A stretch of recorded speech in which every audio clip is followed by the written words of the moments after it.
Chronicles 21. Then Satan stood up against Israel and moved David to number Israel. So David said to Joab and to princes of the people, "Go number Israel from Beersheba even to Dan, and bring me word that I may know their number." And Joab said, "May the Lord add to his people 100 times as many as they are. But my lord the king, are they not all my lord's servants? Why does my lord seek this thing? Why should he be a curse? Why should he be a cause of guilt to Israel?" Nevertheless, the king's word prevailed against Joab.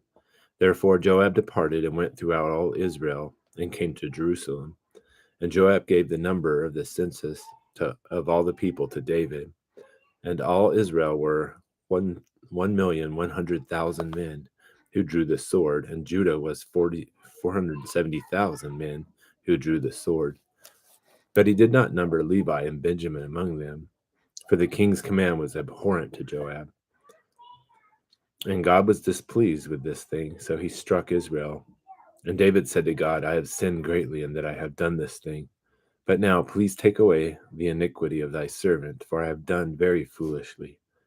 And the Lord spoke to Gad, David's seer, saying, "Go and speak to David, saying, Thus says the Lord, I offer you 3 things. Choose for yourself one of them, that I may do it for you."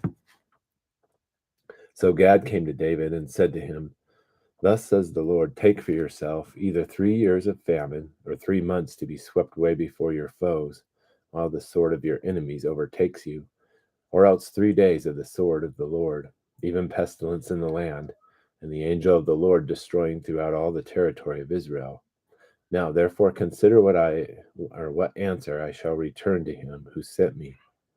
And David said to Gad, "I am in great distress. Please let me fall into the hand of the Lord, for his mercies are very great, but do not let me fall into the hand of man."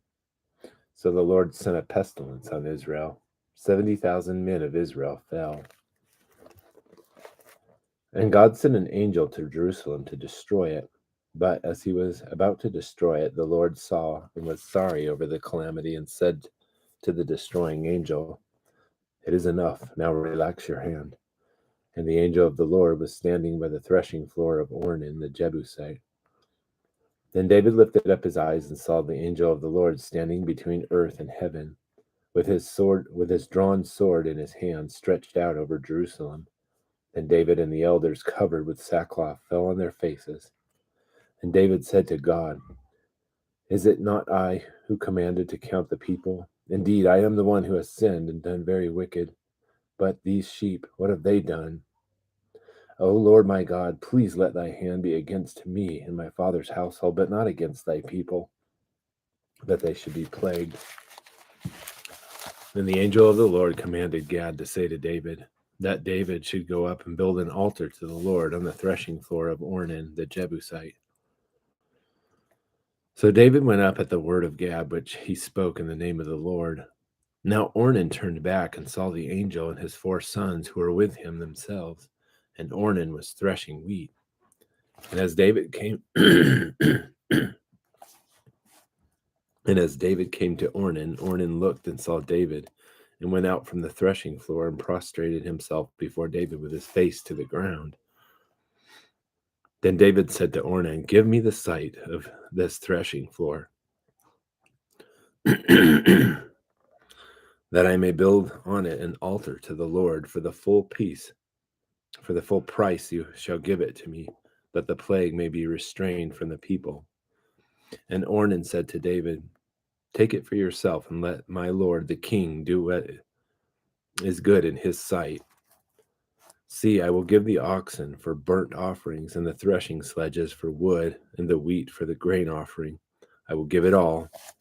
But King David said to Ornan, "No, but I will surely buy it for the full price, for I will not take what is yours for the Lord, or offer a burnt offering which cost me nothing." So David gave Ornan 600 shekels of gold by weight for the site. And then David built an altar to the Lord there and offered burnt offerings and peace offerings. And he called to the Lord, and he answered him with fire from heaven on the altar of burnt offering. And the Lord commanded the angel, and he put his sword back in its sheath. At that time, when David saw that the Lord had answered him on the threshing floor of Ornan the Jebusite, he offered sacrifice there. For the tabernacle of the Lord, which Moses had made in the wilderness, and the altar of burnt offering were in high place at Gibeon at that time. But David could not go before it to inquire of God, for he was terrified by the sword of the angel of the Lord.